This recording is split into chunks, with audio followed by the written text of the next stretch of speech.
and welcome to Money Matters. As the number of retail investors spikes with the increase of easy-to-use investment apps, so has the rise of financial influencers or finfluencers. These are people who give advice on everything from budgeting and saving to investments in stocks and cryptocurrency. And they're not going unnoticed as companies are cashing in on their cachet. Hello， 大家好，我叫 Graham， 歡迎你嚟到我 YouTube channel。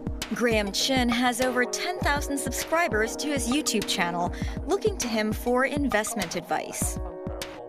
Because my friends haven't had any knowledge on finance and investments, and they often will come to me and ask these questions. And so I was thinking, why don't I start my own YouTube channel and to give advice to people similar to my age on investments and personal finance. The 26-year-old economics and finance graduate began investing in stocks 4 years ago. Despite having not worked in finance before, he's pretty popular among other Gen Zers, those born between 1997 and 2012.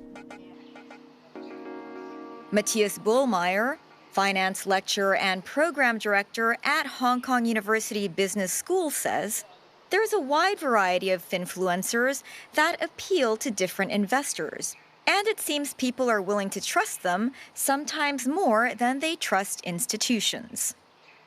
On the one hand, there are people who work maybe in an investment bank as analysts or other positions, and they come to the financial press and give their statements. So these are obviously highly qualified. Then on the other hand, there are people who maybe just through their own experience, they have learned a lot of things through their own investments or their own money management. And so they want to also share this with other people, even though maybe they don't have a formal education.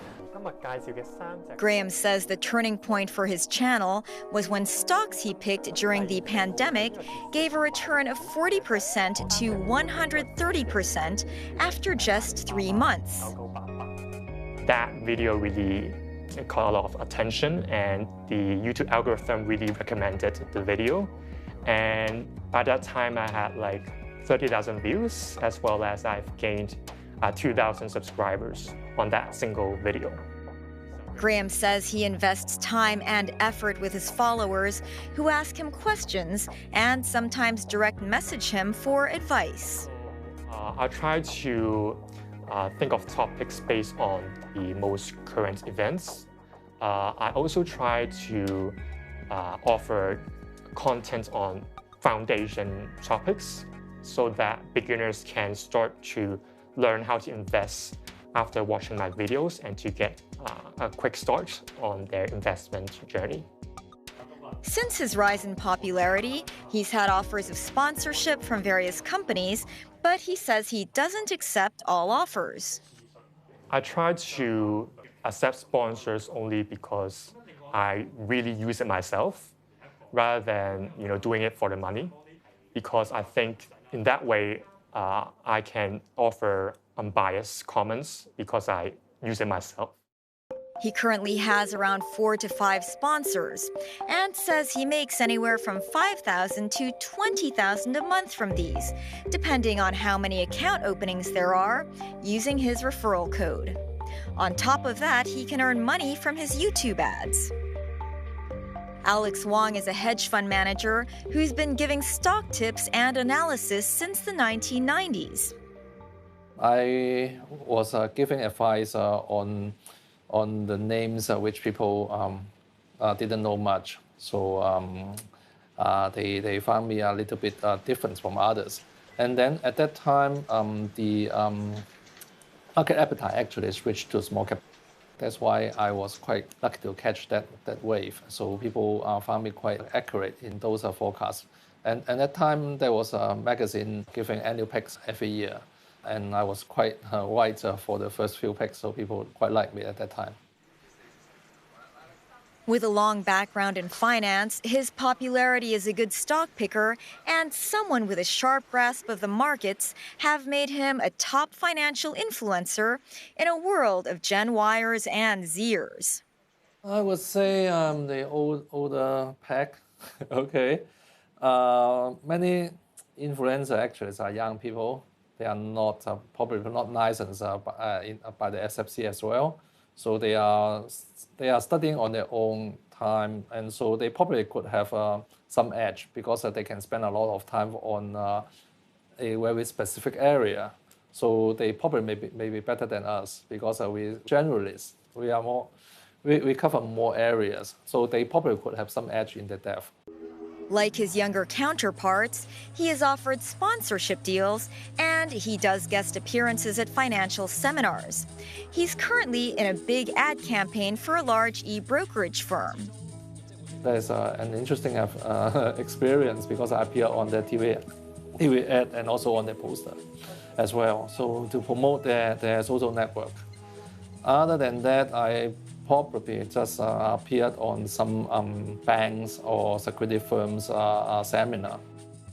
As an established practitioner, he's not as actively engaged with his followers and doesn't respond to questions on social media platforms. I just appeared on those programs to talk about other things. So they know me that I don't answer Q&A much. And then gradually, the questions on the Facebook actually gradually disappear. Gen Z has an estimated spending power of $323 billion US dollars, while millennials are expected to spend $1.4 trillion this year alone, money they could channel into investments. Downloads of investment apps are up 20% year on year, and time spent on them is up 90%. With numbers this big, financial institutions are keen to take a slice of the pie. James Lowe, who works for an old-school brokerage firm, says they launched a newbie investment app just 6 months ago. Currently, we have cooperated with a few YouTubers.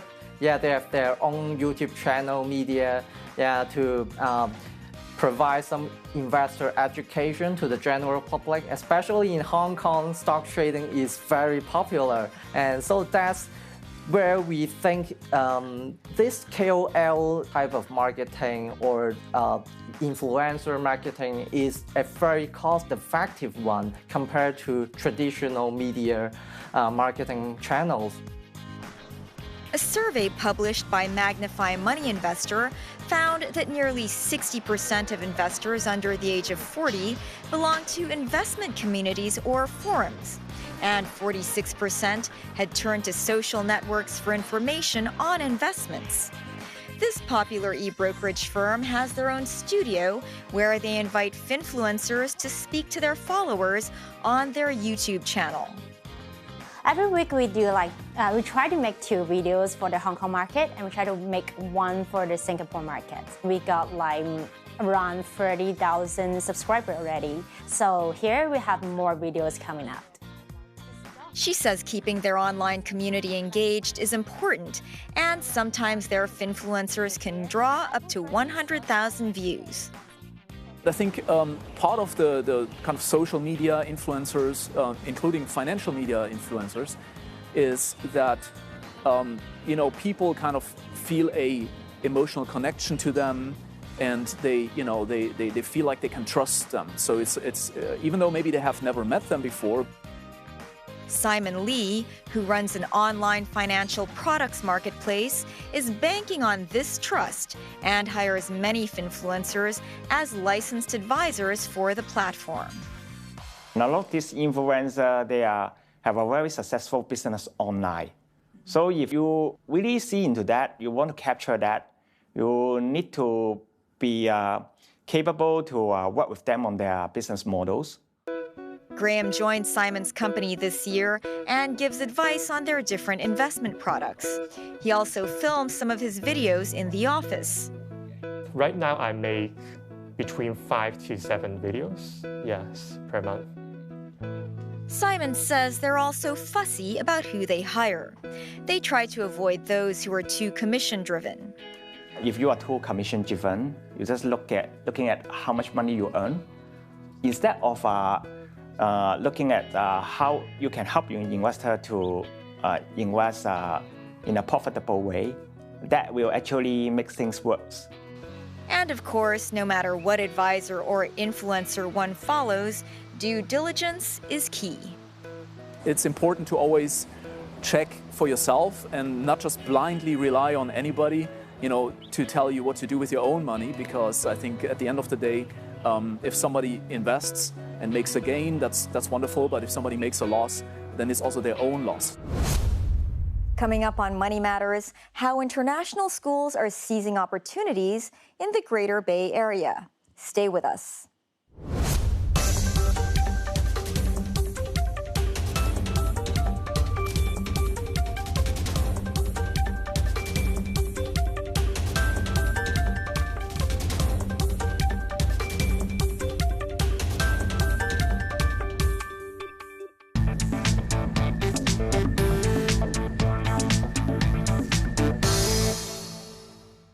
Welcome back to Money Matters.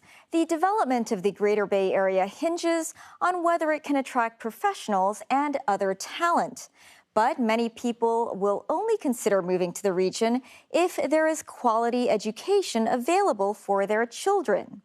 With the demand for education high, some well-known international schools have seen a business opportunity and opened Shenzhen branches.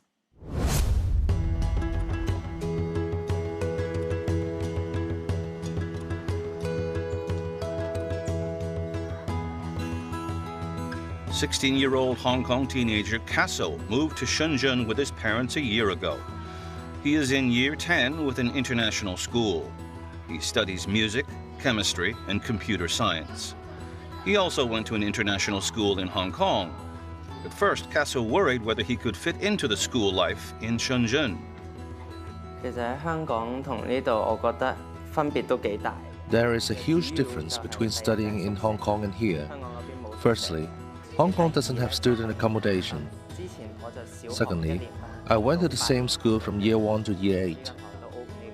It's fine for me. When I settled down here, I found school life was much happier than before. Casso starts his first class at 8 in the morning. The school adopts a floating class system similar to the model of a university.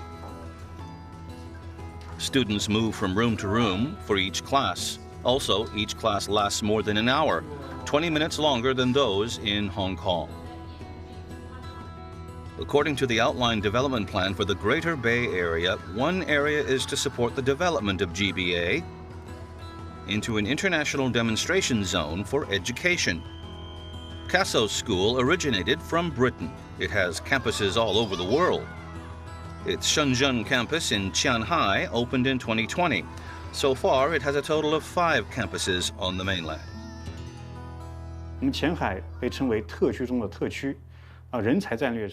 Shanghai is dubbed the special zone of the special zone. Its strategy is to attract talent. Shanghai has a slogan: "Rely on Hong Kong, serve the mainland, open to the world." The place has many policies to collaborate with Hong Kong to draw many professionals to foster economic growth. We help these people to solve the schooling issue for their children. Then they can contribute to Shenzhen. The school's Shenzhen Qianhai branch has a special admission policy. It only accepts applicants with foreign passports or residents from Hong Kong, Macau, and Taiwan. For applicants with Chinese passports, at least one parent must be a foreign permanent resident and have valid proof of working in Shanghai for more than 90 days. We especially favor those applicants and their parents who work and set up a business in Shanghai.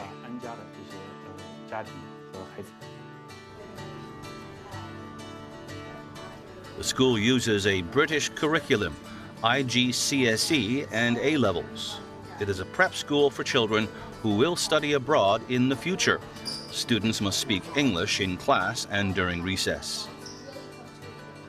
So as we're preparing all of the students for GCSE and A-level exams, which are all written in English, yes, we do need to develop the students' English proficiency as they move up through the school.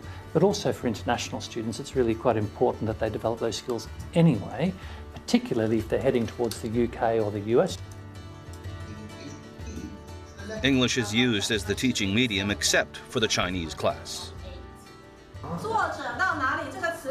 We offer the UK national curriculum through to GCSEs and A-levels. In the early years framework, again from the UK system, but enhanced with a strong Chinese Mandarin program as well. It's one of our core subjects for our students to study in the school.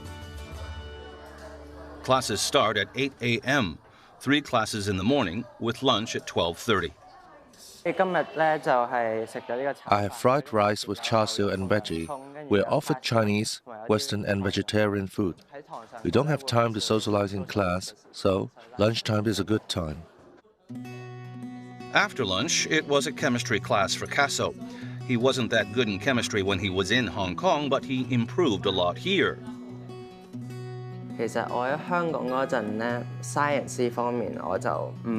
Actually, I wasn't good at science when I was in Hong Kong. My grades were quite low. In the past, I couldn't tell the difference between chemistry, biology and physics. Now, the teachers give us more time on homework and ask questions. If we have a chance to answer the questions, it is easier to remember the information. Apart from the different teaching mode, the atmosphere in the class also makes learning easier. Teachers here plan very well. They are very creative teachers, so we enjoy the class very much. Most of the students are very proactive, asking and answering questions.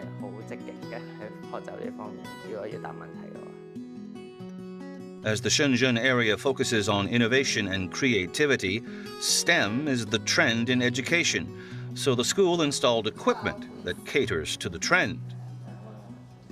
Yes, yeah, and we have some designated STEM activity rooms within the school. So let's take sport, for example, really leveraging the best technology that we can to support development in those areas. So the virtual golf driving range that we have downstairs that analyses the students' swings and helps them get better at their game. It's an example of how we might be using technology to really enhance the learning experience of the children in the school.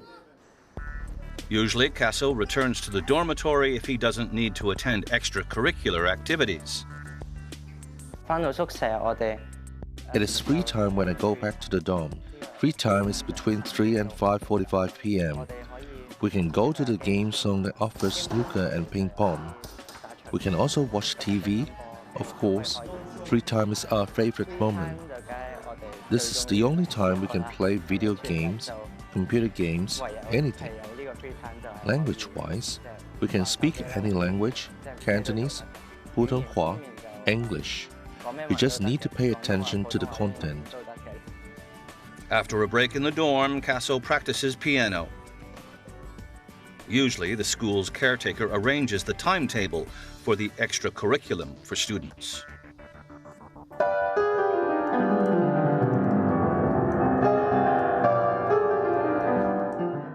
Casso has been learning piano for 11 years. He's reached performance level.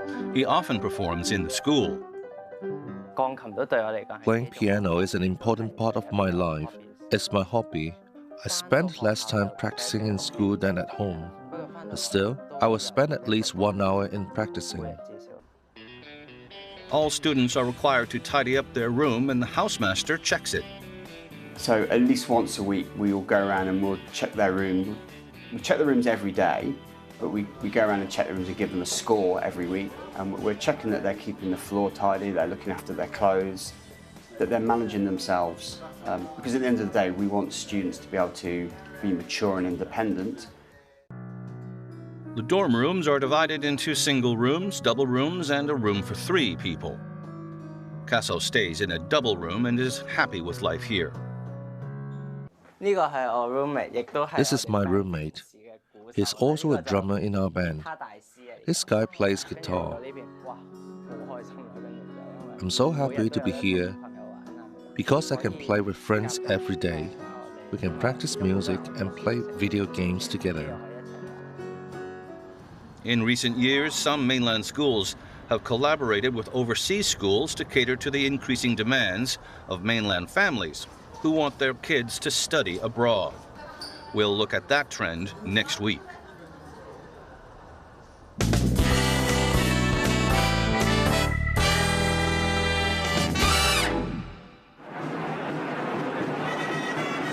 Plaza de Vals in Barcelona hosted the first Coles Castellers, or human towers, since the beginning of the pandemic. The spectacle is held on the occasion of the Santa Ursula Festival, popularly known as the 0 kilometer of the world Casteller. Relaxed virus measures now allow the opening of all entrances to the square and no limits on numbers, although the Castellers must wear a face mask during performance. The tradition of building human towers or castels dates back to the 18th century and takes place during festivals in Catalonia, where coles, or teams, compete to build the tallest and most complicated towers. Castels have been declared one of the masterpieces of the oral and intangible heritage of humanity by UNESCO. Cruise ships hit the headlines at the start of the pandemic with outbreaks of the virus on board. But now the European cruise industry is bouncing back and is confident of a profitable 2022. Malaga, on the coast of Spain, heralds the return of travel after numerous lockdowns over the last 15 months. Tourists are visiting Spain again, but 2 years after the start of the outbreak, cruise tourism has dramatically changed. These massive ships are not as full of passengers as they used to be. The maximum capacity must not exceed 78%. Cruise operators also must ensure that cruises are safe, with PCR testing, social distancing, hand cleaning, and disinfection. Looking forward to the winter season, operators have opened new routes to Brazil and South Africa now that governments have opened ports there. The industry has even allowed itself a bit of optimism, as it expects 2022 will see bookings recover to pre-COVID levels. That's the show. Thanks for watching. Next time on Money Matters, how supply chain slowdowns could impact the festive season, as well as growth in Greater China. See you then. Good night.